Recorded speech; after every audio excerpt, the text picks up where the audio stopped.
দুর্নীতিবাদ, এই ফ্যাসিস্ট, এই স্বৈরাচার, এই দানবীয় সরকার, এই মাফিয়া সরকারকে বাংলাদেশের ছাত্ররা উৎখাত করেছে।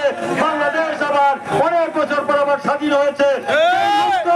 আমাদের মুক্ত বাংলাদেশে আমরা আগামী দিনে এই দেশের জনগণকে সাথে নিয়ে সকল অন্যায় অত্যাচার নিপীড়ন নির্যাতন লড়াই করে গণতন্ত্র প্রতিষ্ঠা করব। এই রাষ্ট্রের মালিক এই আপনারা জনগণ।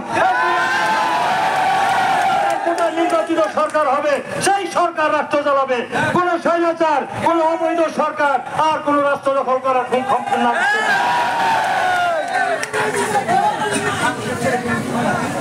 আওয়ামী লীগের এক নেতার ছেলে নাকি এই ঘটনা ঘটিয়েছে, যে আমাদের শ্রমিক ভাইকে নৃশংসভাবে হত্যা করেছে।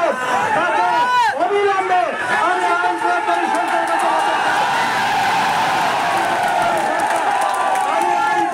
সংস্থাকে বলতে চাই, যারা পুলিশ ভাইরা আছেন তাদেরকে আমরা সহযোগিতা করব। তাদেরকে আমাদের যে ব্যক্তি এই ঘটনা ঘটিয়েছে, যে নৃশংস নিষ্ঠুর ভাবে আমাদের শ্রমিক ভাইকে হত্যা করেছে, তাকে আইনের আওতায় এনে দৃষ্টান্তমূলক শাস্তি দিতে হবে, শাস্তির ব্যবস্থা করতে হবে।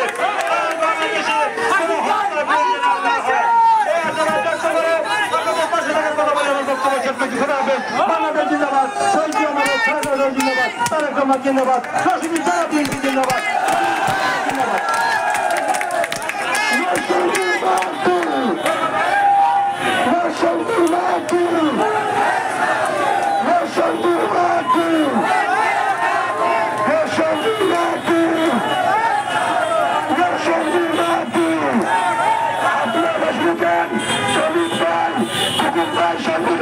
আপনাদের পাশে আছে।